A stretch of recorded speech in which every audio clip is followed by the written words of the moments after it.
다윗의 시로 기록된 시편 27편은 내용을 보게 되면 그가 큰 곤란과 어려움을 겪고 있음을 알게 됩니다. 성경에 등장하고 있는 악인들에 대한 얘기, 그리고 대적들, 원수들, 군대, 전쟁에 대한 얘기들, 거기다가 그가 성소에 같이 갈 수 없었기 때문에 멀리서 하나님의 성전을 사모하고 있는 모습까지 그는 힘들고 어려운 처지에 놓여 있습니다. 환난 날이라는 말, 그리고 6절에 보게 되면 나를 둘러싼 내 원수들, 이 등등의 모습들을 보게 되면 그는 지금 사면초가의 위기에 힘들고 어려운, 스스로 감당하기 어려운 처지에 놓여 있다는 사실을 알게 됩니다. 오늘 성경은 두 가지로 크게 나눌 수 있는데, 하나가 뭐냐면 1절부터 그리고 3절까지를 나누고 4절부터 6절까지를 나눌 수 있습니다.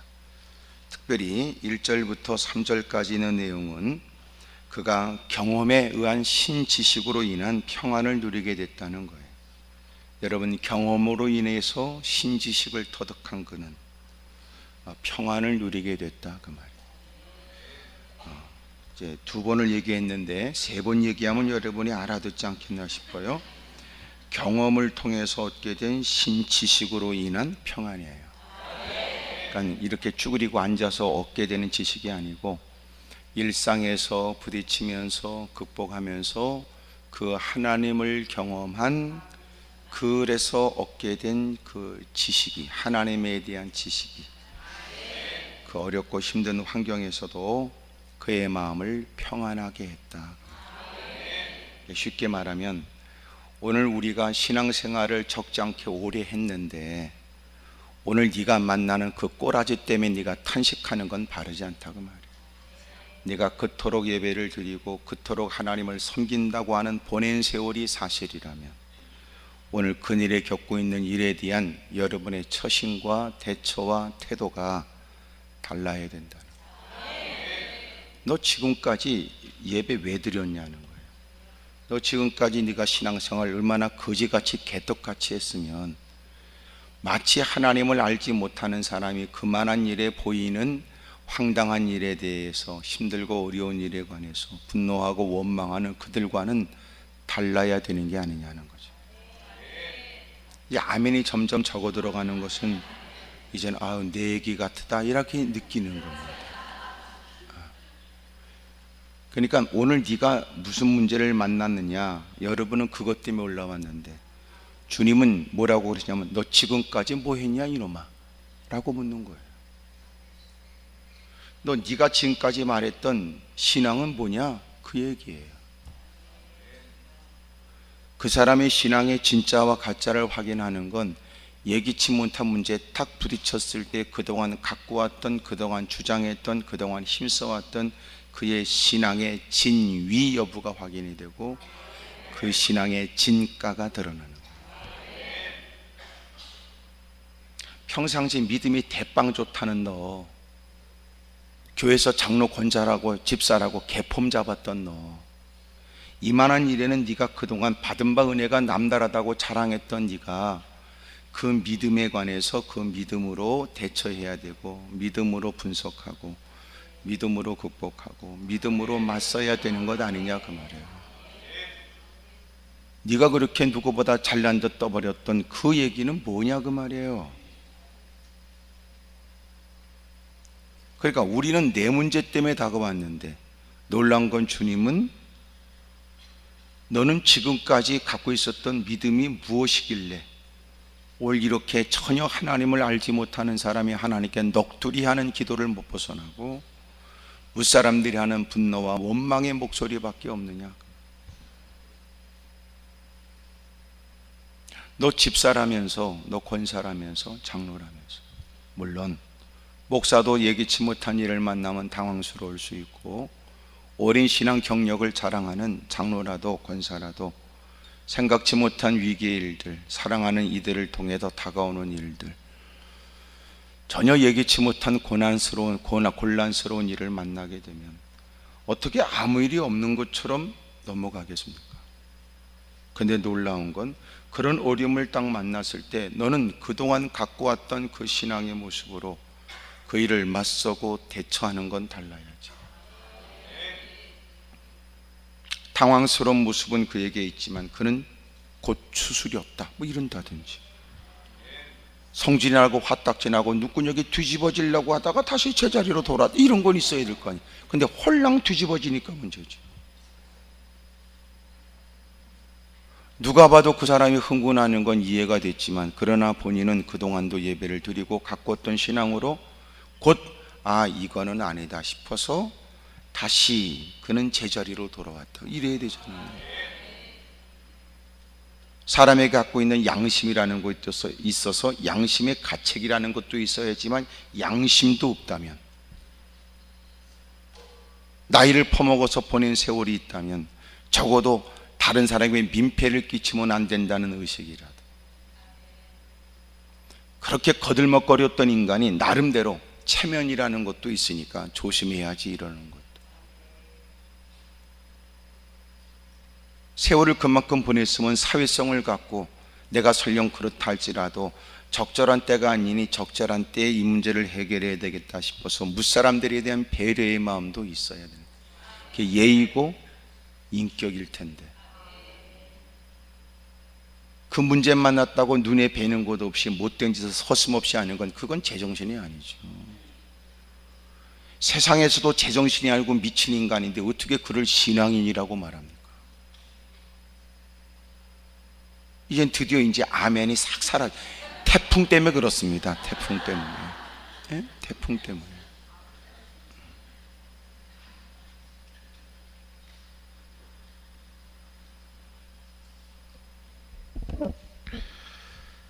그래서 다윗이 갖고 있는 신앙이 뭐냐면 경험에 의한 건데, 2절부터 보겠습니다. 악인들이 내 살을 먹으려고 내게로 왔으나, 그랬어요. 내 살을 먹으려고, 이 말은 사자같이 쫓아와서 나를 물고 숨통을 끊고 갈각이 찢어서 자기의 허기진 배를 채우려고 하는 굶주린 사자처럼 내게 달려든다고 말해요. 사람도 허기지면 눈에 뵈는 게 없을 수 있는데, 여러분, 맹수인 사자가 허기졌을 때 뭐든지 자신의 배를 채우기 위해서 무엇을 마다할까?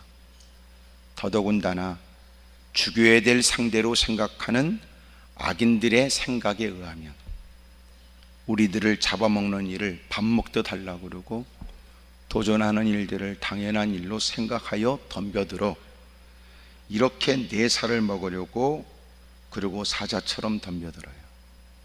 그 악인들, 그들은 나의 대적들이고 나의 원수들이다. 그런데 놀라운 건 그들은 실족하여 넘어졌도다, 이게 과거형으로 돼 있어요. 그러니까 원수들이 그렇게 내가 살아오는 생애에 숱한 많은 도전을 했다. 악인들, 대적들, 원수들로 표현돼요. 자비 하나 없이 기회만 주어지면 숨통을 끊고 갈기를 찢어서 자기의 허기진 배를 채우면 된다고 생각하는 그 못된 이들의 도전을 주님은 그들의 계획이 수포로 돌아가게 하셨던 거예요. 그러니까 지금 어려운 일을 겪고 있지만 지난 날도 어려움을 겪었을 때 하나님은 숱한 악인들, 대적들, 원수들의 그 기가 막힌 모사와 계획이 허물어지도록 하나님이 만들어 주셨었다. 그러므로 군대가 나를 대적하여 진칠지라도, 이것은 예전보다도 새로운 더 심각한 악인들, 대적들, 원수들보다 더 큰 범위의, 더 큰 많은 대적의 더 강력한 뜻을 품은 군대가 나를 대적하여 진칠지라도 나는 내 마음이 두렵지 아니하다. 그것으로 인해서 피할 수 없는 전쟁이 일어나 맞서지 못하는 나는 모든 것들을 다 잃어버릴 수 있을 만한 환경이 돼도 나를 치료할지라도, 이건 미래형이에요. 나를 치료할지라도, 진칠지라도, 나를 치료할지라도 나는 여전히 태어나리로다. 그가 지난날 과거의 경험으로 갖는 확신이 1절이에요. 내가 경험상 알게 된 그 하나님은 나의 빛이요 나의 구원이시니 내가 누구를 두려워하리요 여호와는 내 생명의 능력이시니 내가 누구를 무서워하리요. 나의 빛이라는 말이 무슨 말이에요? 캄캄한 밤에 가서 더듬거리며 스위치를 탁 올리면 빛이 들어오면서 그 공간을 꽉 찼던 어둠이 일순간에 사라져버려요. 일순간 푹 하고 없어져 버리는 것처럼 내일이 암담하고 구원의 여망이 전혀 없는 처지에 하나님은 나의 빛이 되셔서 흑암을 밝혀주는 등불처럼 흑암을 물리치는 그 하나님의 능력으로 나의 빛이요 나의 구원이시니, 이것은 결과적으로 주님이 우리를 건져내 주신다. 그러니까 그가 경험상 체험상 나는 확신하는데 나는 누구보다 하나님에 관해서 할 말이 있는데 그분은 나의 빛이요 나의 구원이시다. 소위 이렇게 하나님 전에 무릎 꿇고 있지만 하나님께서 우리에게 이미도 우리의 생활 가운데 주셨던 놀라운 은혜에 관해서 어찌 보면 오늘 다 A4 용지 종이 한 장씩 주고 여러분 당신이 경험하여 전인격으로 고백할 수 있는 여러분의 삶의 현장에 고백할 수 있는 하나님에 관해서 말하라 그러면 뭐라고 적을 거예요? 주소들은 얘기하는 게 아니고 아브라함과 이삭과 야곱의 하나님이 아니라 나의 하나님만, 내가 경험하여 일상에서 체험한 부정할 수 없는, 고백하지 않을 수 없는, 떠올리게 되면 눈물이 있고 감격이 되고 흥분이 될 만한, 여러분 나의 하나님에 관해서 할 말이 뭐가 있냐? 여기 다윗은 나의 그 하나님은 나의 빛이고 나의 구원이시다. 그러니까 사실 제가 그래서 늘 예배를 드리거나 모일 때마다 간혹 하는 얘기가 장난치지 말라는 거예요. 야, 그 하나님은 강대상에서 선포하여 알려주는 말씀일 수 있어요. 그 하나님이 네 하나님이냐? 너는 그 하나님을 모시고 삶의 현장의 위기 앞에서도 그 하나님의 능력을 믿고 그 하나님의 역사하시는 걸 체험하며 경험하며 그래서 감동이 있고 감격해 봤느냐? 그런 거 없이 네가 주둥이로 몇 마디 떠버리는 건 장난치는 거 아니냐 그 말이에요. 그리고 문제 앞에서 꽁무니 빼고 도망가고 하나님이 어디 계시냐고 악을 써대고 하나님이 나를 사랑하지 않는다고 시험하고 그 짓거리 하는 신앙생활을 가장한 이 미친 짓을 언제까지 끝낼 것이냐, 언제까지 할 것이냐. 강대상에서 목사와 관련 있는 듯한 하나님이 이제는 여러분과 관련된 하나님으로, 일상에서 경험되는 하나님으로, 삶의 현장에 체험된 하나님으로, 이제 그 하나님이 나의 하나님입니다. 이런 일전에 있었던 파란만장한 삶을 살았던 다윗의 경험은 그로 하여금 하나님에 관해서 확실한 정의를 내린 거예요. 그 하나님은 나의 빛이고 그 하나님은 나의 구원이 되신다. 전혀 다르잖아요.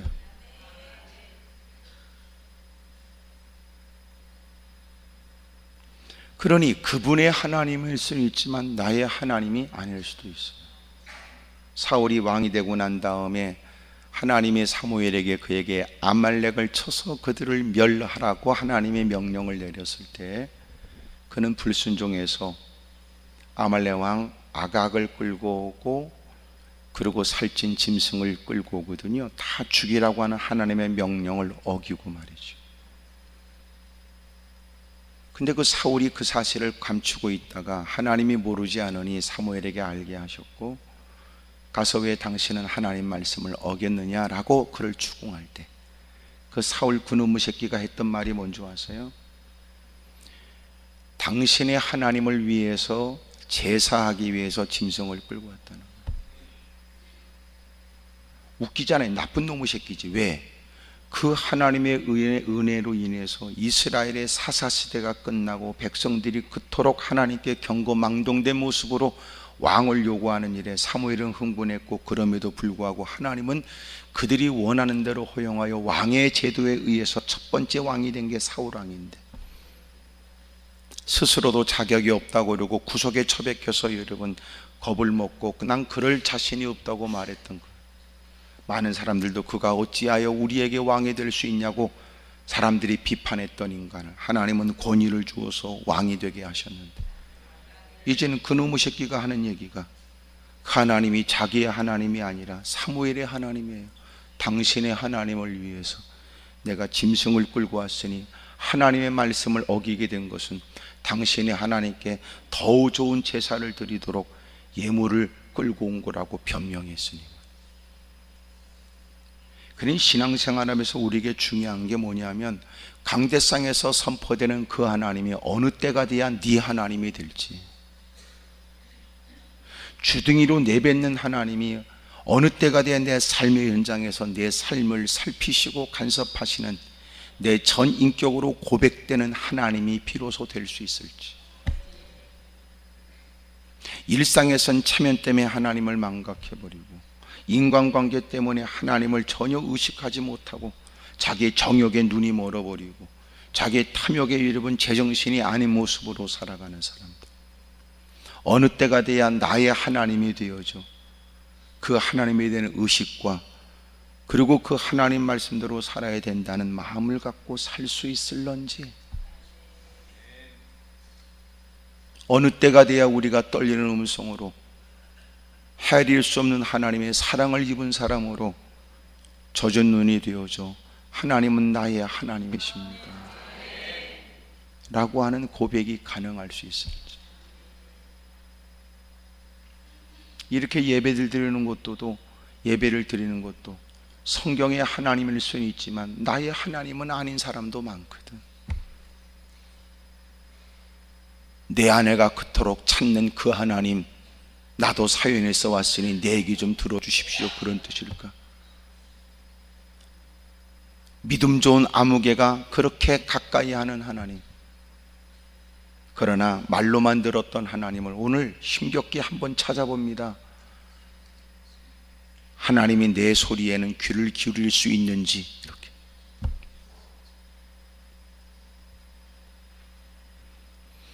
진짜 하나님이 나의 아버지인지 아니면 아저씨인지 말이에요. 진짜 너희 아버지냐 말이에요. 그 하나님이 전능하시고 지존하신 능하신 주님이 아버지라면, 그 아버지로부터 누리는 이 땅의 무사람의 눈이 휘둥그레지려는 많은 물질이나 혜택 이전에 그 하나님이 나의 아버지가 된다는 이 사실 자체만으로도 남루한 복장에 넉넉하지 못한 생활에도 그는 기쁨이 있고 즐거움이 있죠. 근데 하나님이 진짜 그 사람 아버지가 아닌 것 같아. 지금 여러분 표정도 별로 안 좋은데, 그 사람의 하나님일 수 있고 그 사람의 아버지일 수는 있지만 나하고는 관계없다. 내가 무시할 수 없는 상대인 건 사실이고 내가 두려워할 만한 존재라고 하는 것은 부정할 수는 없으나, 그 하나님이 나의 아버지요 나의 하나님이라고 하는 사실은 아직도 수용하지 못하는. 그런데 다윗은 힘들고 어려운 시간을 보내면서 하나님이 이렇게 벌떼처럼 일어나는 악인들, 대적들, 원수들의 계획을 무산시키시고 그들에 비하면 하찮기 짝이 없으며 그들의 손에 쥐어 마침내 비참한 말로를 겪어야 될 처지에서 하나님은 그들을 내 목전에서 다 물리쳐 주셨다.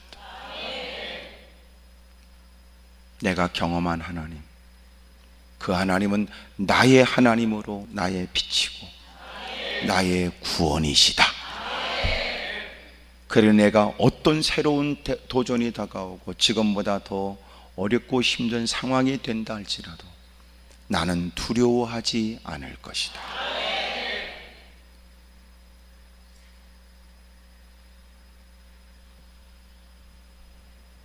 두려워하지 않는다는 건 똥배짱의 얘기가 아니에요. 똥꼬집에 대한 얘기가 아니고, 어때요까지 이렇게 살다 확 죽지, 그런 못된 더러운 불량자 인간이 아니에요. 실제적으로 삶의 현장에서 하나님을 경험함으로 하나님이 주시는 평안을 누리는 거예요.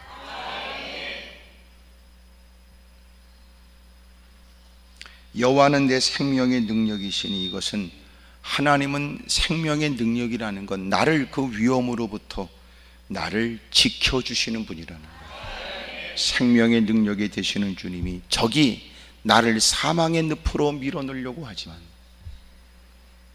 하나님은 나를 그 사망의 음침한 골짜기로 지날지라도 해를 받지 않도록 생명의 능력으로 나를 지켜주시는 하나님.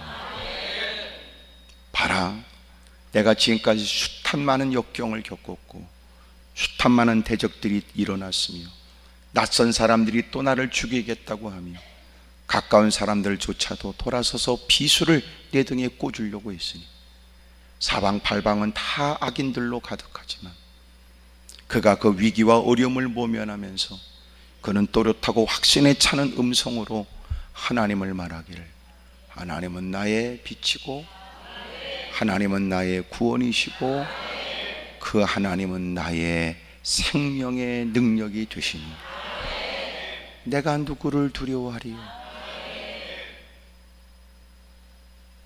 그 어려운 중에도 깊은 잠잠을 누리는 저녁 시간이 있고, 또 아침에는 누구보다 상쾌하게 하루의 일과를 시작하고, 누군가는 겁을 집어먹고 깊은 밤은 잠자리에서도 오그리고 자고, 그 넓은 킹 사이즈 침대에서도 한 귀퉁이에 오그라져서 자고, 그것도 불안해 스스로 넓은 집안에서도 구석진 모서리에 처박혀서 웅크리고 여러분 두 무릎에 머리를 박고 밤새도록 부들부들 떨고 힘겨운 밤을 보낼 때 척박한 형편에서도 그는 단잠이 있고, 아침에 떠오르는 하루가 또 상쾌하고 기쁨이 있고 즐거움. 그 처지에도 그의 마음에 있는 평강은 무엇일까?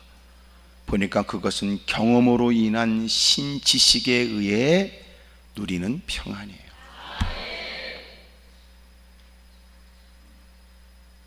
여러분, 삶을 경쟁력 있게 사는 방법이 뭐냐면 일상에서 하나님을 경험하고 사는 거예요.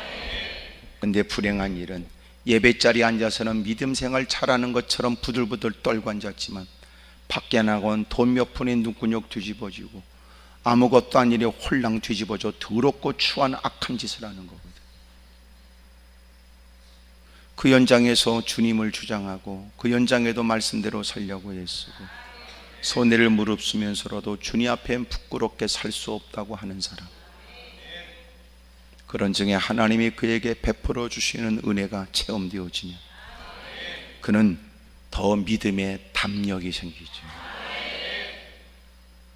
그러면서 일상에서 함께 하시는 주님, 일상에서 개입하여 도와주시는 주님, 그 업무의 일에, 관계의 일에, 추진하는 일에 하나님께서 도와주시고 역사해 주시는 일들을 체험하게 되니까 이제는 문제를 안 만나야 되겠다고 부들부들 오그라져서 수축되어서 위축되어져 바싹 오그라져 살아갔던 사람이 이제는 문제를 만나면 해결하면 되지, 이 생각이 먼저거든. 주님이 도와주시면 되지, 뭐 이 생각을 하니까. 그러니 웃기는 건 보세요. 내일이 두려워서 오늘도 그 편한 삶을 편하게 못 사는 등신들도 있잖아. 오늘 아무 일도 없는데, 오늘도 아무 일이 없는데도 그 인간 오늘 불안하게 살아. 왜? 내일 또 다가올 위험의 일들이 걱정돼서 오늘 그 편한 생활에 오늘도 한숨 쉬고 위축되어져 탄식하고 살아가는. 그래서 이 시대의 문제가 뭐냐, 고령화 사회가 되고 내일을 준비해야 된다는 말이 너무나 평범한 말처럼 되어지면서 오늘이 없이 산다는 거예요. 오늘을 즐겁게 살아야 내일도 있어요. 오늘 건강해 살아야 내일도 복이 있는데, 내일 걱정 때문에 오늘은 병들고 한숨 쉬고 탄식하고 괴로워. 누가 봐도 저 사람 저렇게 살 사람이 아닌데도 오늘은 안 먹고 쌓아두고, 오늘은 여러분 몸 돌볼 생각 안 하고 내일을 위해서 죽어라고 몸뚱아리가 으스러지도록 일하고, 그러더니 결국은 그 돈도 못 쓰고 죽어버린다 그 말이에요. 이게 여러분 더러운 귀신이 그렇게 만들어요. 삶을 이 땅에서 하나님의 은혜를 누리지 못하게 하고 주님의 베푸신 자유를 만끽하지 못하도록 불안과 염려에 시달려 막연한 내일 때문에 오늘이 없이 사는 거예요. 오늘 이 날은 주님이 주시는 날이에요. 주님이 주시는 특별한 날. 왜냐하면 오늘 못 살고 어제 세상을 뜬 분들도 많거든. 근데 오늘이라는 것은 내가 만들 수 있는 시간이 아니야. 그러니까 오늘은 행복하게 사세요. 그렇다고 애시 쌍그리고 그렇게 살지 말고, 오늘 하나님이 내게 주신 이 날을 주님의 은혜 가운데 기쁨과 즐거움으로, 때로는 여러분 가끔은 맛있는 거 먹어도 돼요. 여러분 때로는 그렇게 큰 목소리로 웃을 수도 있잖아요. 여러분 즐겁게 기쁨으로 사십시오. 오늘 없이 어떻게 내일이 있어요? 근데 당신들은 꼭 내일 걱정 안 하라고 오늘 주어진 이 날을 비참하게 사는 거예요. 오늘의 행복함이 없이 내일이 어디 있어요? 그렇다고 막 살라고 하는 말이 아니라는 걸 또 최찬해가 강조하는데, 하나님이 주시는 날로 인식하여 주님이 주시는 은혜 안에서 오늘도 주님이 누리게 하시는 그 자유를 즐겁게 누리세요. 할렐루야. 오늘 즐겁지 않으면, 오늘 행복하지 않으면 내일도 더러워요. 왜냐하면 네 몸뚱아리가 예전보다도 더 저절로 좋아지잖아.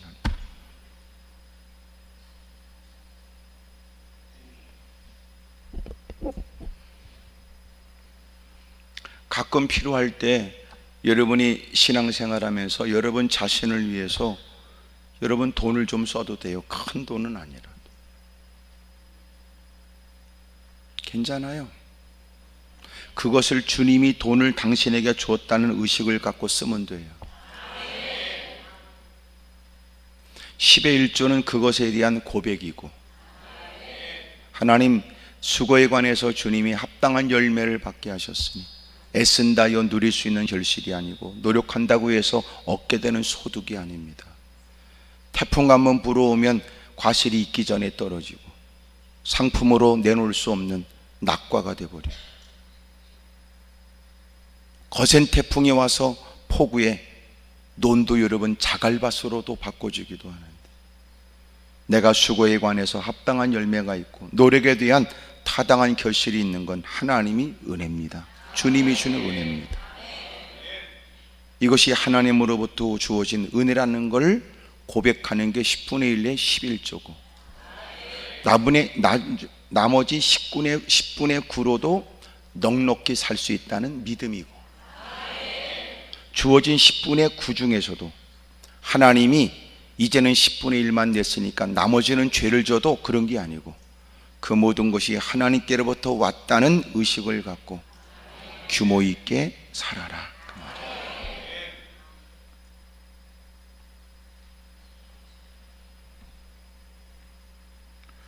일상에서 하나님을 경험한 지식을 갖고 사세요. 나는 하나님을 알지.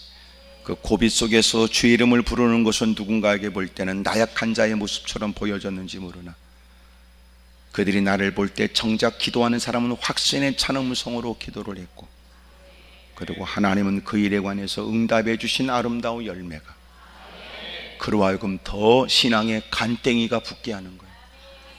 한숨 쉴 때 여봐요, 기도하면 됩니다. 주님이 되게 하시면 되지요.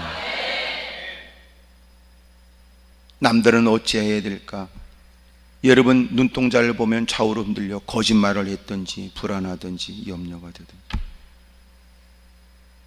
그런데 그는 안정된 마음에 평안한 마음으로, 사도행 27장에 보여주는 살 여망이 없을 때 바울이 뻘떡 일어나 이 폭풍 가운데 배는 파선에 이르게 되었고 살 여망이 없는 처지에도 하나님이 나에게 천군 천사를 보내서 내게 말씀하신 대로 나는 될 줄로 믿으니 분황 가운데도 배 탄 276명은 한 사람도 목숨을 잃지 않고 배만 좀 파손이 되겠으나 우리가 곧 한 섬에 걸리게 될 것이다. 하나님이 내게 말씀하시기를 네가 로마로 가서 복음을 증거해야 되므로 하나님은 책임져 준다고 하시더니 책임져 주셨고, 그때 바울이 말하기를 여러분 이 처지의 이 형편에 하나님이 누구도 한 사람도 목숨을 잃지 않고 다 건짐을 받고 다 로마로 가겠다는 말이 믿어지지 않겠으나 현실에 맞지 않는 말씀이라도 나는 말씀대로 될 줄로 말씀하신 그 하나님을 믿노라. 이미도 경험하여 알고 있는 그는 누구도 그 처지에 상상할 수 없는 일에 단호하게 큰 목소리로 275명 앞에 홀로 그는 담대하고 단호하게 얘기를 해.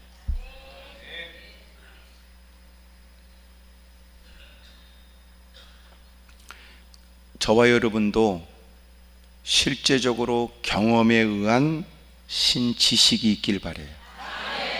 진짜 말씀대로 되더라야, 진짜 그 하나님 살아계시더라야. 근데 아멘은 쉽게 하지만 삶의 현장은 어려워. 왜? 유치하지. 이렇게 앉아서는 아멘을 악을 쓰고 해대도 생활의 현장에 가면 못해 그렇게. 그래 내가 장난치지 말라는 거야. 목소리를 그냥 내뱉는다고, 목구멍으로 내뱉는다고 해결될 일 아니야. 오늘 예배 끝나고 나면 또 밥 두 그릇 퍼먹고 나면 또 달라질걸. 무슨 얘기 들었는지도 잊어버릴걸. 몸에 배어진 악습을조차 또 더러운 짓 못된 짓을 행할걸. 살다 보면 그럴 수 있지 변명할걸. 왜 나만 갖고 그러냐고 시비 걸걸. 그러니까 그 인간은 나이 퍼먹고 떠버리는 주둥이의 얘기만 있지 실제적으로 살면 부딪히면서 극복하는 거는, 한 번만 돈 몇 푼 잃어버릴 거 생각하고 한 번만 사업 망해봐야 네가 지금까지 했던 게 다 망한 건데 무슨 세상 망하는 게 뭐 특별해. 그러나 이번에는 주의 이름을 부르고 믿음으로 살다가 망해보자, 그런 마음으로 주님 뜻대로 살아요. 그 고비 속에 개입하여 그 눈물을 받으시는 주님이 부르짖음에 응하셔서 역사하시는 것을 체험해야 된다고. 그 체험으로 인하여 터득함.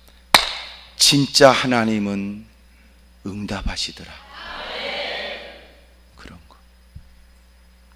근데 우리끼리 있으니까 얘기지, 이렇게 아멘을 막 그냥 대놓고 뱉어버리듯이 해도 실제로 네가 기도에 관해서 응답 받아본 적 있냐? 그러면 뭐라고 대답할지. 기도는 필요한 줄 알지만, 기도원까지는 올라올 수 있지만 네가 사투를 벌이고 인내가 필요한 순간에도 또 주님의 역사를 기대하며 여전히 하나님이 행하실 그 일들을 기다리면서 드디어 하나님의 역사하시는 응답을 체험해 본 적은 있는지. 그러니까 솔직히 헛껍데기거든. 그리고 이렇게 그래 내가 장난치지 말라는 거야. 뭐 하는 짓이냐 이게? 장난치냐?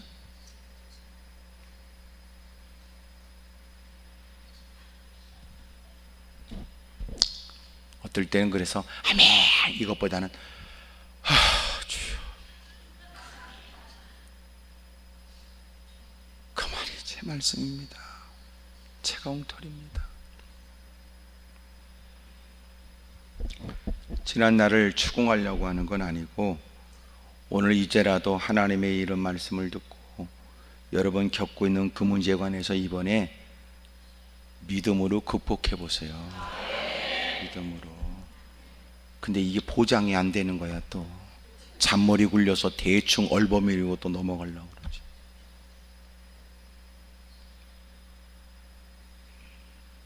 근데 놀라운 건 그 어려움 중에도 내가 누구를 두려워하리요? 내가 누구를 무서워하리요? 내 마음이 두렵지 아니하며 나는 여전히 안연하리로다 태연하리로다. 어떻게 그 처지에 그 일이 가능할까? 오늘 하나님이 전에 있어도 아브라함과 이삭과 야곱의 하나님일 뿐이지 나의 하나님이라고 고백하지 못하는 사람이 수두룩해요. 그 하나님에 관해서는 존재를 부정하고 싶지 않고 그 하나님이 전능하시다는 걸 부정하고 싶진 않지만 그 하나님하고 나하고는 관계없다는 거.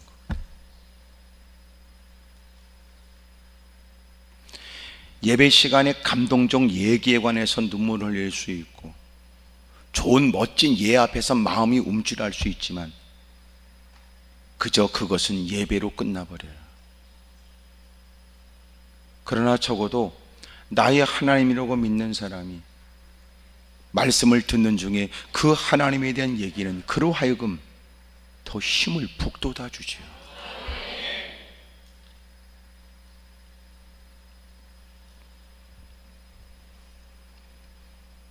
경험의 신지식이 터득되길 바랍니다. 따라합시다. 하나님은 저의 하나님이십니다. 하나님은 저의 아버지십니다. 할렐루야. 그러니까 하나님의 아들처럼 하나님의 딸처럼 산다는 건 하나님을 아버지라고 믿지 않으니까 딸처럼 살거나 아들처럼 사는 게 불가능해요. 아니 하나님이 아버지라고 믿어지지 않는 인간한테 무슨 놈의 여러분 하나님의 딸처럼 하나님의 아들처럼 삶의 현장에서 그 하나님이 의식되어져 때로는 어렵고 힘든 중에도 수없이 많은 갈등과 달콤한 제안 앞에서도 그 길을 곧게 가는 게 쉽겠냐고요. 들어보세요. 장로니까 장로처럼 살려고 그러지만 장로가 장로처럼 스스로 살기 불가능해요. 어떨 땐 체면 때문에 개폼 잡지만 결국은 믿음으로만 가야 될 그 길을 체면으로 못 가거든. 그 길을 가려면 체면도 버려야 되고 그 길을 가려면 자기 걸 다 버려야만 가는 그 길인데 무슨 뭐 개떡같이 장로라고 장로처럼 못 살고 권사라고 권사처럼 못 살고 목사라고 목사처럼 못 살더라고.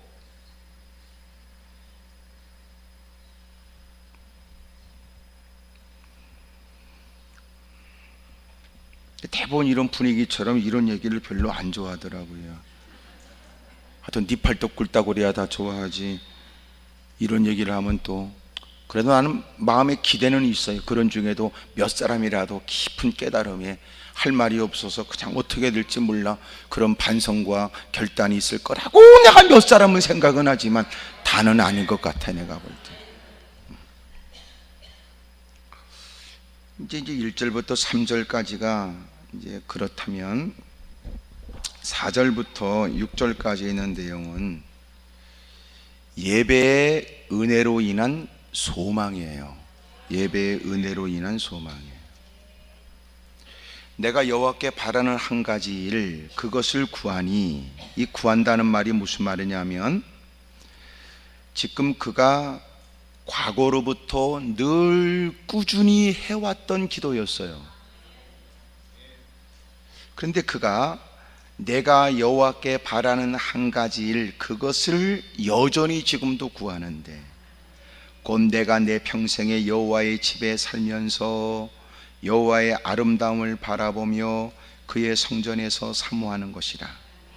이것은 그가 지금 성소에 들어갈 수 없는, 성전에 들어갈 수 없는 처지에 성전을 바라보면서 늘 기도했던 여전한 기도를 드리는 거예요.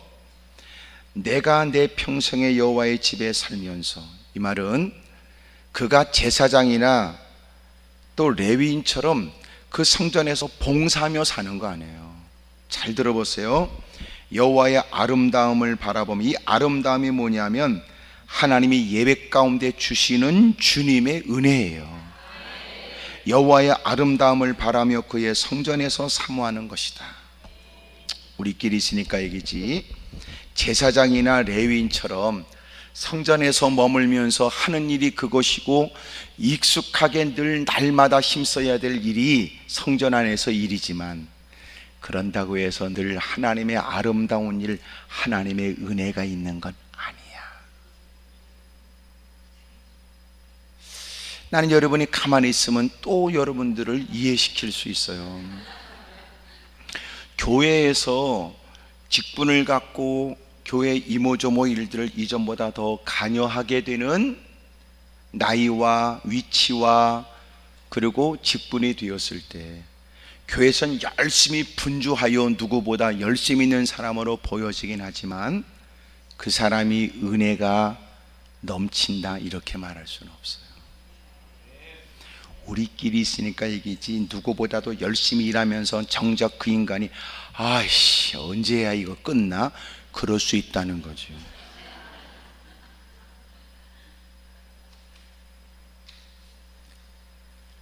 요새는 외부 업체들이 들어와서 교회 청소도 하는데 그런 중에도 어느 교회는 목사님이 고집스럽게 그래도 하나님의 전을 사모하는 마음으로 우리가 구역이 돌아가면서 청소하자고 청소하는 분들이 있거든요. 옛날에 다 그랬으니까.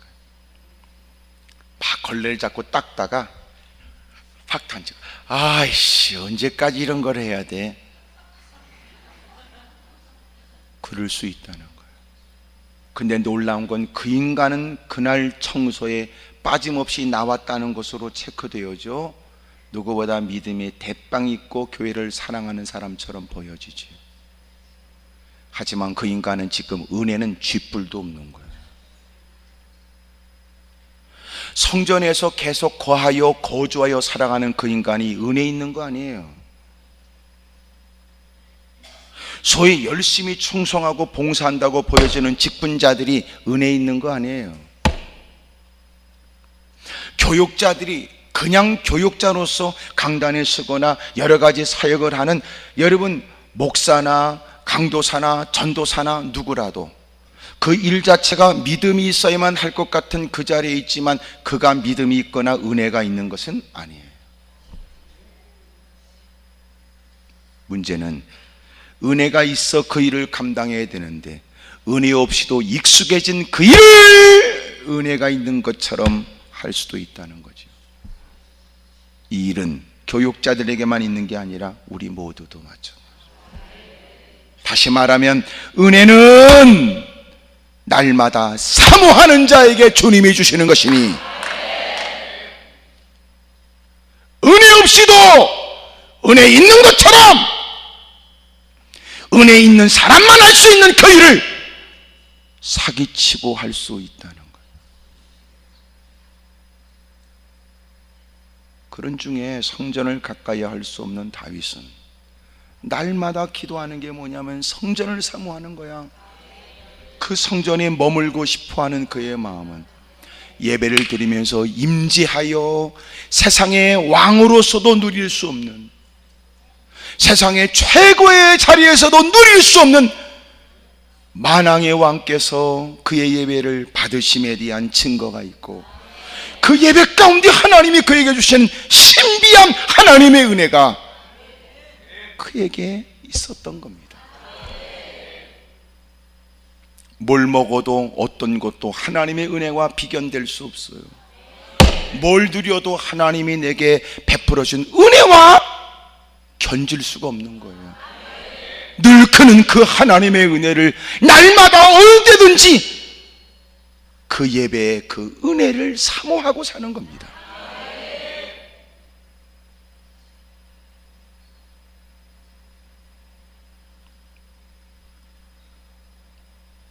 내가 날마다 언제든지 바라는 것은 내가 내 평생에 여호와의 집에 살면서 여호와의 아름다움을 바라보며 그의 성전에서 사모하는 그것이다. 그저 그 은혜 속에서 살고 싶어. 은혜가 얼마나 감격이 되고 기쁨이 되는지. 전에 저 위에 산에 올라가서 그리고 그 넓은 바위에 무릎 꿇고 기도하면 하나님이 그 말씀 한마디가 제게는 좋게요. 내가 안다. 그 짧은 말 한마디, 주님으로부터 들려주는 그 음성은 더 긴 얘기가 필요 없어요. 주님이 알면 되는 거지.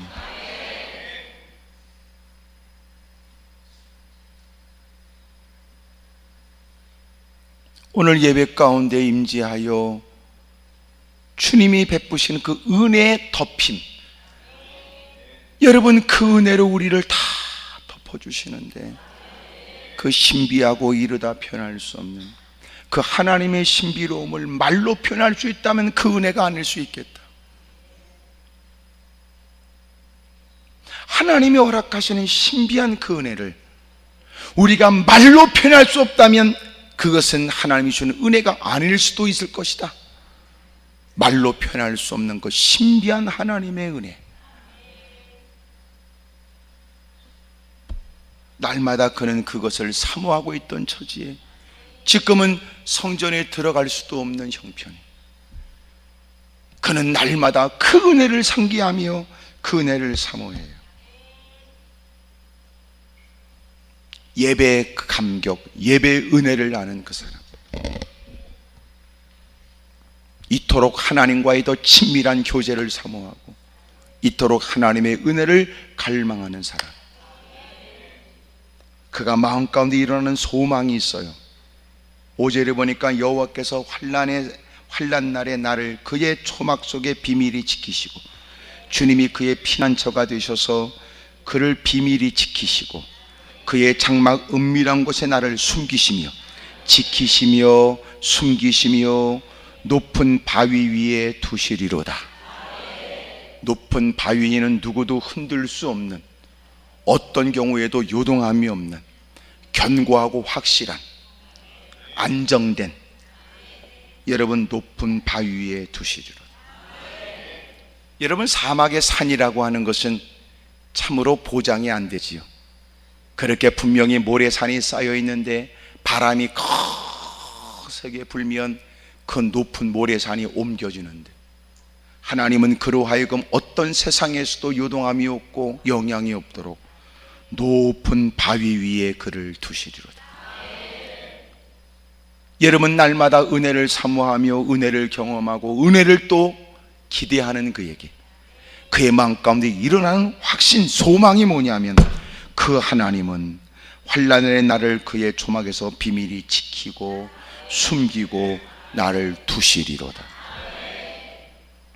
이제 내 머리가 나를 둘러싼 내 원수 위에 들리리니, 이게 무슨 말이냐면 주님이 그에게 승리의 영광을 주시는데, 여러분, 그 어마어마한 환경에 위축되어 있는 그가 혹시라도 어깨는 처져 있으며 고개는 떨구고 있는지 모를 때 주님께서 그에게 은혜를 베풀어 그로 하여금 고개를 들어, 고개 들어. 너 그렇게 겁먹을 거 없어. 그것 때문에 너 주눅 들 거 없다. 고개 들어. 괜찮아, 괜찮아. 염려하지 마라. 염려하지 마라. 고개 들어. 마침내 하나님은 원수 위에 고개를 들도록, 마치 봤냐, 봤지,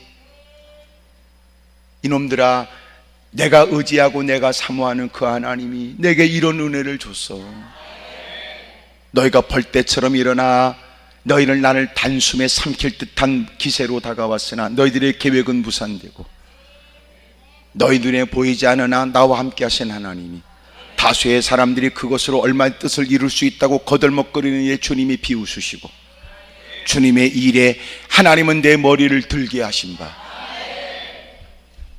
봤냐 막 이러는 거예요. 봤냐.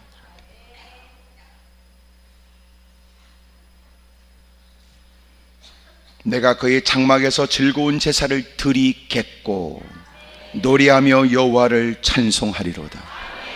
날마다 하나님의 은혜를 아는 사람, 예배를 드리며 하나님의 은혜의 감격에 젖어 있는 사람, 날마다 그 은혜를 사모하는 그에게 하나님은 또 하나님의 전에서 이전에 보지 못했던 힘들고 어려운 처지에 큰 승리의 감격에 축제 예배를 드리도록 만들어 주실 것이다.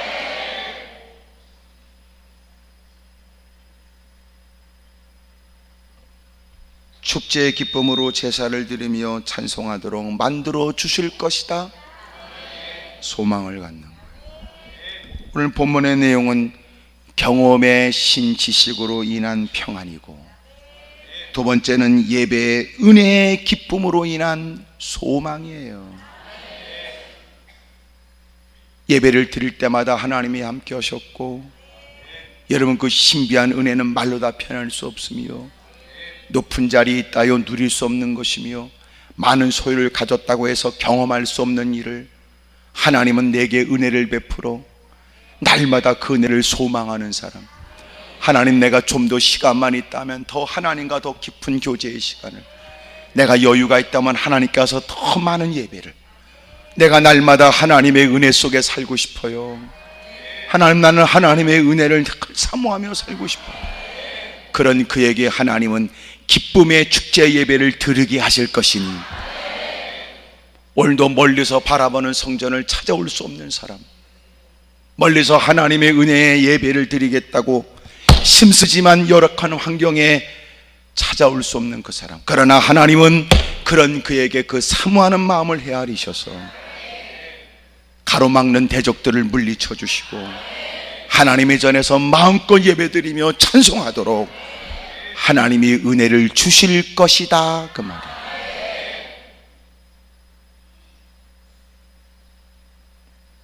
과연 우리에게도 그런 사모하는 마음이 있을런지.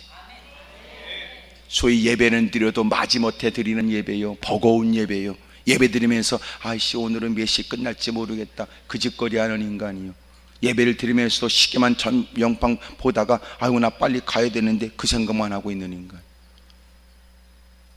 지금 한국교회 대부분의 예배들이 예배 시간이 자꾸만 줄어들어요. 그런 중에도 1시간 정도는 예배 드릴 수 있다, 인간들이 갖는 여러분 그래도 인내 한계의 마지막 적정선인지 1시간은 예배 드릴 수 있다 이 생각에, 그런 중에도 그 안에 별 이벤트면 별걸 다 해야 되니까 결국은 설교 시간만 줄어들 뿐이에요. 그러니까 설교가 여러분 이제는 목사님 간단하게 하세요. 간단하게 쌈박하게. 그래서 설교가 이제는 20분 25분. 하나님의 역사에 관한 것을 뺀다면 짧은 시간 가지고 뭘 할 수 있을까, 그런 생각도 들어요. 물론 말씀 한마디에 놀라운 기적이, 말씀 한마디에 놀라운 역사가 일어난다는 건 누구도 부정하지 못하죠. 나는 그 짧은 설교에도 놀라운 역사가 있길 원해요. 하지만 이미도 세상에 수없이 많은 TV, 매스미디어 또 수없이 많은 여러분 세상의 정보, 그 많은 것에 이미도 정신은 혼란스럽고 더러운 것에 물들어 있고 이런저런 휩쓸려 논란 속에서 막 정신없이 살아가는 인간이 예배에 참석했다 할지라도 집중은 할 수 있으며 하나님 말씀을 하나님 말씀으로 알아듣겠으며 그 모든 논란 속에서도 하나님 말씀대로 살겠다는 의지는 있는 건지, 그런 사람들이 모아서 여러분 20분 25분으로 예배를 마친 두고 난 다음에 또 싸돌아다니며 죄를 지을 가능성이 많은 사람들이 나머지 6일 동안의 시간은 그 말씀을 하나님에게 주신 절대적인 음성으로 알고 그 말씀을 따라 그 말씀을 지키며 살겠다고 하는 것이 가능할까? 그는 이제는 종교인으로 만드는 것이다. 누군가 그 사람에 관해 알기 위해서 자기의 종교란 기독교 체크할 수는 있지만, 만약 그에게 한마디 더 덧붙여 정말 당신은 예수님이 너희 구주라고 정말 믿는 겁니까? 또 다른 답이고, 예배 한 시간 참석하면 자기가 기독교인이라고 말할 수 있으며 교회에서 남다른 직분, 그러나 개떡 같은 거지 같은 인간이 직분자라고 불려지면 기독교라고 말할 수 있다고 생각하거나, 삶에서는 여러분 술 퍼먹고 틱이 띵까띵까고 못된 일 서슴없이 해도 기독교인이라고 말할 수 있을까? 그래도 뻔뻔한 인간이 기독교라고 말한다. 그런 것들을 통계로 따져 기독교인이 몇 명이라는 말하는 것은 그들을 통하여 이 땅이 복음화가 될 것을 기대할 만한 인간은 결코 아닙니다. 이단들 역시도 기독교라고 체크할 수 있으니, 그러니 통계를 가지고 착각에 빠지면 안 됩니다.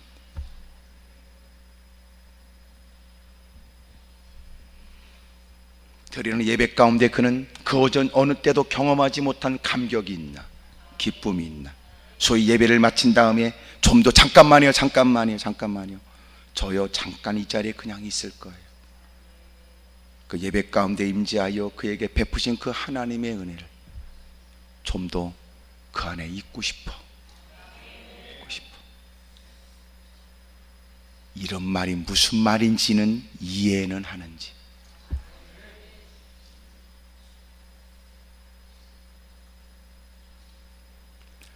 그러면서도 예배 횟수만 늘어나는 당신이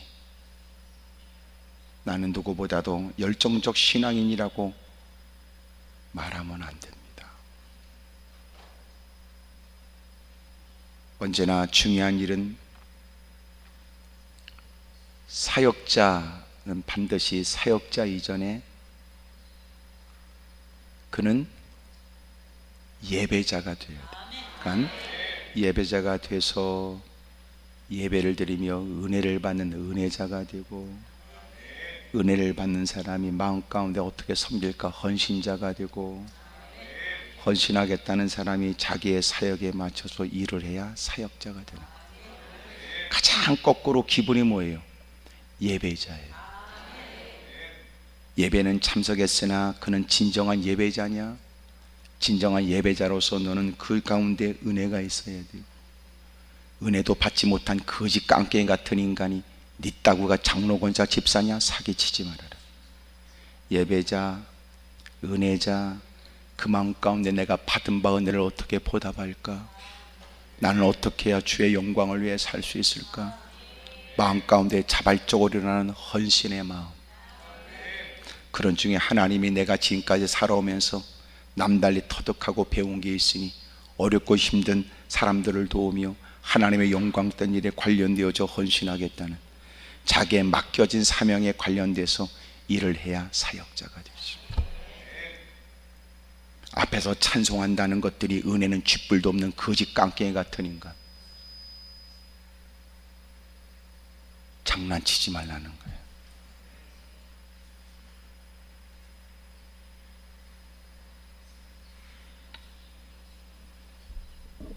진정한 예배자도 아닌 게 무슨 놈의 사역자예요. 헛소리하고 앉았네. 그래서 내가 제일 싫어하는 것들이 꼭 여러분 무슨 뭐 특별 찬양한다고 나와가지고 막 펄럭거리는 거 입고 나와가지고 그리고 노래 한번 부르고 없어져 버려. 이게 예배냐 그 말이야. 쟤네들한테 농락당하는 거지.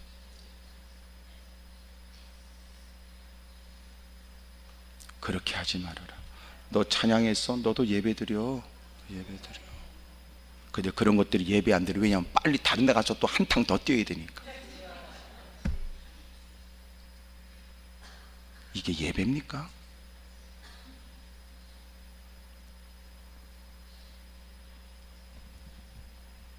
참 나는 이해가 안 돼. 무슨 여러분 청소년 집회 뭐 이런 집회 뭐 여러분 막 찬양단들 와서 막 별짓 다 하고 예배 드리니까 그 새끼들은 다 없어져 버렸어. 어디 가서 보니까 저 뒤에 가가지고 여러분 뒤에 놀고 앉았어. 나는 어떤 마음 들면 이 새끼들이 우리를 농락하는구나. 앞장서서 뚫기고 막 찬양할 때는 누구보다 예배자의 마음에 되어져서 누구보다 본이 되는 사람으로 앞에 나와 여러분 예배의 일들을 막 사람들이 더 열정적으로 사모하게 만들었다면 이 인간들은 누구보다 예배자이길 원했는데 그 새끼들은 놀고 앉았다고. 나는 절대로 그걸 못 봅니다. 너 이 새끼야 너 없어도 돼. 너 집에 가서 푹 쉬어. 너는 그런 거 하지 마라. 장난쳐?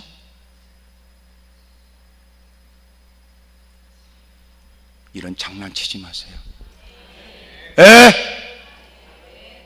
네가 앞장서서 일하는 사역자라면 누구보다도 하나님을 아는 사람일 테고 그래서 누구보다 헌신해야 될 이유를 느끼는 사람일 테고 너희가 그렇게 쓰임 맞는 걸 감격해하며 기쁨으로 여겨야 되고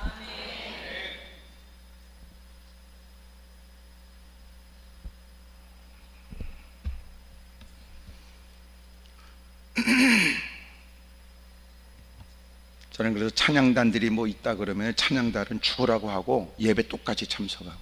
왜? 너도 은혜 받아야 돼. 누구보다 앞장서 사력을 다했다면 이미 더 소진된 힘을 어떻게 공급받으려고? 구석에 처박혀서 담배 피려고? 맥주 한잔 마시려고? 놀라운 그런 인간도 있다는 거야.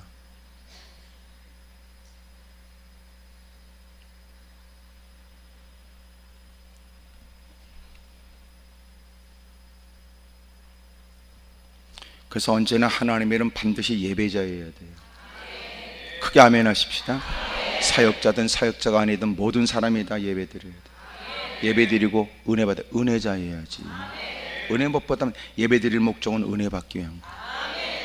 은혜 받은 사람이 마음까지 자발적으로 일어나는 헌신의 마음이 있어요.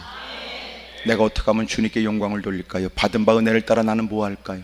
아 그래? 너 뭐 할 줄 아는데 그래. 그럼 너는 그 분야의 그 일을 해. 알았습니다. 그래서 사역자. 근데 놀란 건 사역자는 있는데 예배자는 없네? 이러니까 개똥이지요.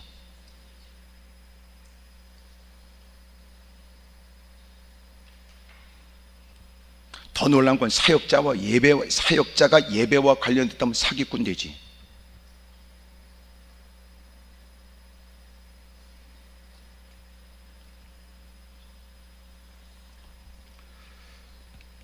하여튼 태풍이 세긴 센 모양입니다. 아멘이 다 사라져버리고 나만 뚫어지게 쳐다보고 있습니다.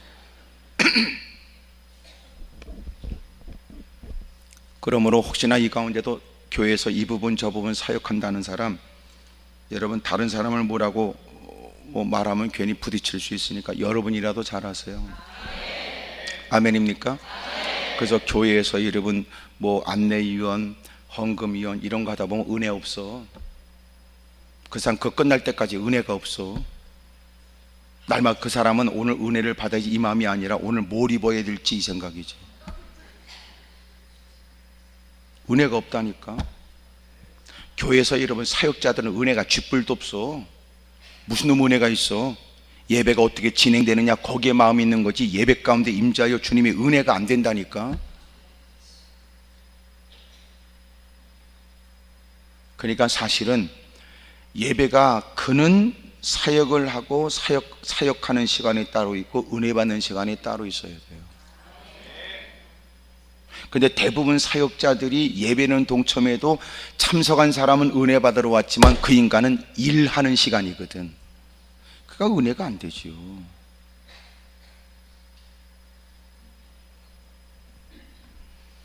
앞에서 찬송하는 사람이 얼만큼 여러분 사람들을 감동시켜서 흥분케 하고 막 이런 일에 치중할 수 있는 찬양을 자기는 인도하지만 성도들은 은혜 받기 위해서 찬양을 할 때 앞에 있는 사람은 일을 하는 거예요. 그러니까 은혜가 없이도 그 일을 할 수 있는 거죠.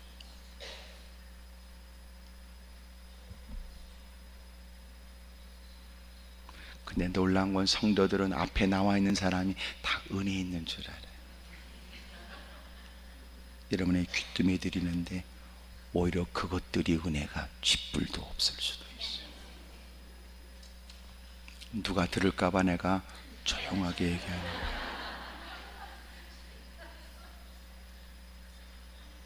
그래서 사실은 사역자들은 더 많이 기도해야 돼요.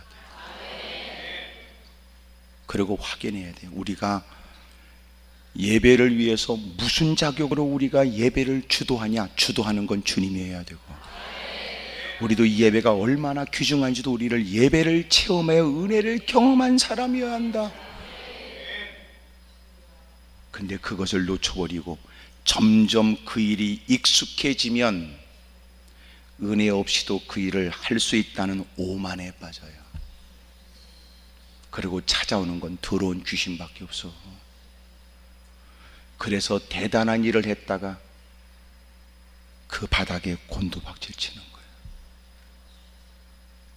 나 때문에 은혜를 받는 사람은 있을지 모르지만 정작 그 인간은 은혜와 전혀 관계없는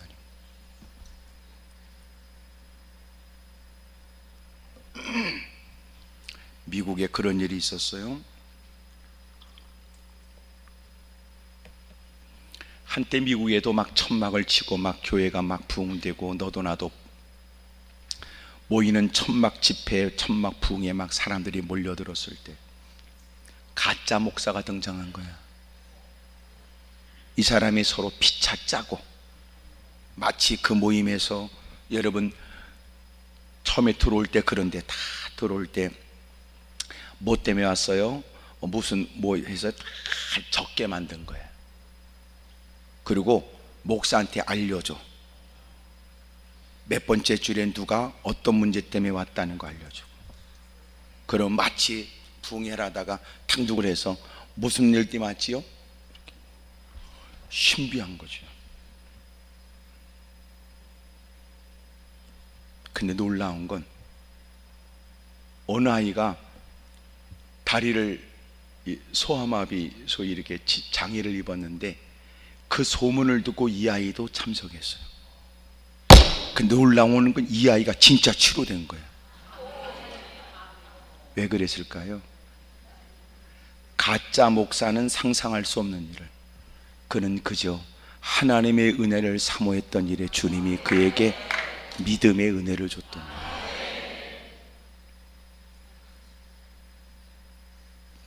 지금 내가 무슨 얘기하고 있는지 아시죠? 이것은 저에 대한 얘기일 수 있고 모든 사람에 대한 얘기일 수 있어요. 은혜 없이도 은혜 있는 척 할 수 있고, 우리가 각자의 처지와 사역의 범위가 다르지만 여러분도 구역장으로, 장로로, 권사로, 집사로 당회 안에 들어가 때론 기관에 사역을 하는 모든 일에 마찬가지. 제일 중요한 건 예배에 자여야 합니다. 두려운 얘기예요. 그래서 내가 묻는 거인들 직설적으로 물어라. 너 구원받았는지. 또 하나 물어라. 너 지금 그 일을 하기에 합당한 성령님으로 충만한지. 가짜 사기꾼이 많거든. 내가 이런 얘기를 늘 하는 건 아니지만 여러분에게 이렇게 솔직하게 얘기하는 거 보면 여러분은 알아들을 것 같고 대화가 통할 것 같고, 다 이렇게 탁 눈매를 보면 나쁜 사람 같지 않은데도 문제는 그 속을 모르기 때문에 이 얘기를 합니다만은, 올라와서 여러분 다 남 모르는 사람 틈바구니에서라도 말씀을 진지하게 경청하고, 여러분 쇄신이 있고 변화가 있고 갱신이 있고 결단이 있어 돌아가기를 축복합니다. 크게 아멘 하십시다. 하나님이 가장 기뻐하는 게 뭔가 보니까 대단한 능력을 행하는 게 아니에요. 순수한 마음이지. 그걸 주님이 기뻐해요. 누구한테 좀 나약해 보여도 늘 그에겐 진실이 있고 성실이 있는, 주님은 그와 함께 하지. 요란스럽게 보여지는 것들이 가짜가 많을 때 주님은 그를 주목하시고 주님이 그에게 은혜를 주십니다. 오늘 여러분 성경은 두 가지 얘기를 하고 있는 거예요.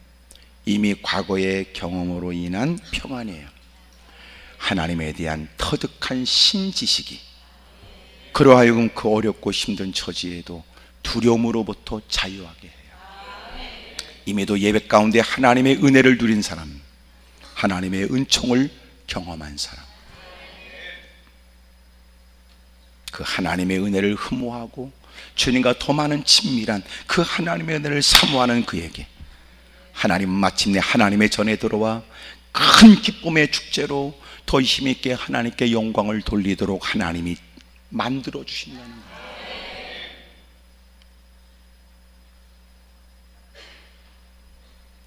우리가 힘들고 어려울 때만 다가와 넋두리하는 곳이 성전이 아니라, 얻어 터져야 겨우 힘겹게 기억해내고 다가와 하나님하고 무지무지 친한 척하는 게 성전이 아니라,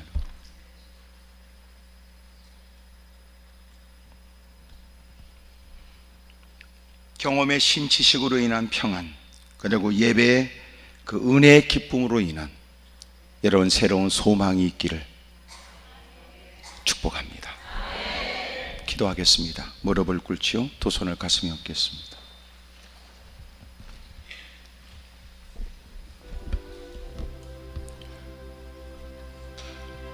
스스로 변질돼 가고 있는 것조차 느끼지 못하는 사람,